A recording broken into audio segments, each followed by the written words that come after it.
Welcome to the daily insights that matter.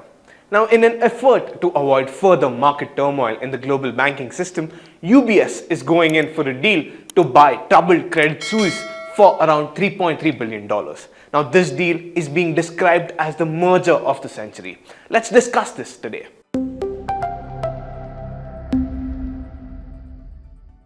Credit Suisse is one of the top 30 global banks and is also regarded as systematically important. Now, this has been under intense scrutiny in the recent times. To know what exactly happened with the bank, do watch our DITM episode dated 17th March 2023, where my colleague Rahil has decoded the details of all of it for you. Now, UBS will be acquiring Credit Suisse at a value of $3.3 billion. Now, this is a great bargain for UBS as it is acquiring Credit Suisse for a value of just 7% of what it was worth as per the last reported tangible equity value of $45 billion. Now, the deal will be an all-share transaction with Credit Suisse shareholders receiving one UBS share for every 22.48 Credit Suisse shares that they hold.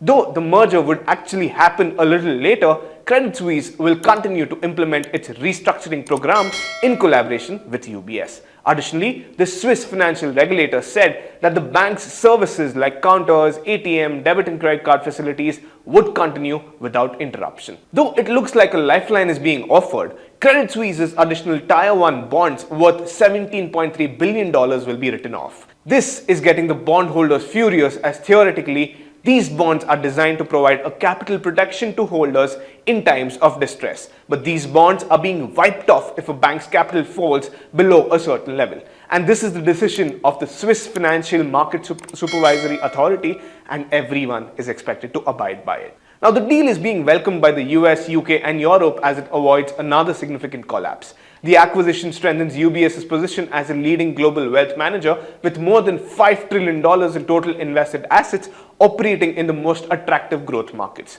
This would also prevent a crisis of confidence in the broader financial system.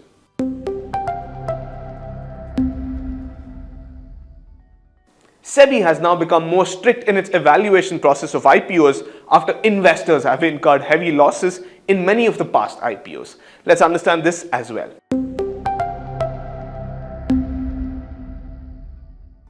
Now, SEBI has tightened the approval norms for new businesses looking to come out with their IPOs after the dismal performance of many new age businesses like Paytm, Zomato and Nykaa post their listing, which has led to a lot of wealth erosion for investors. As a result, over the past 2 months, SEBI has returned preliminary draft papers of half a dozen companies, including Oracle Stays, the company which operates the hospitality chain Oyo.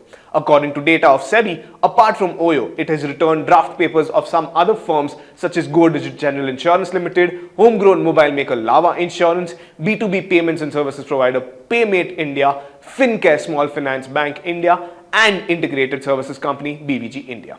These companies submitted their preliminary IPO papers to SEBI between September 2021 and May 2022. However, these papers were returned during the January to March 2023 period without an approval.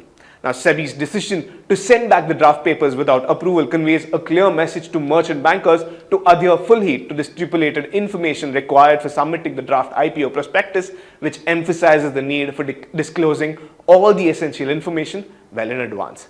FY 2023 has been volatile for the market due to a number of factors such as rising interest rates, slow economic growth, governance issues across firms with low earnings and high valuation multiples.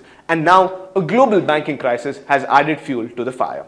Despite all this, it is expected that more private companies will try to take the public markets route from the second half of FY 24 once these challenges are resolved. Amid the ongoing market turbulence, companies that are attractively priced and deemed good by investors are the only ones that are likely to receive a positive response from investors.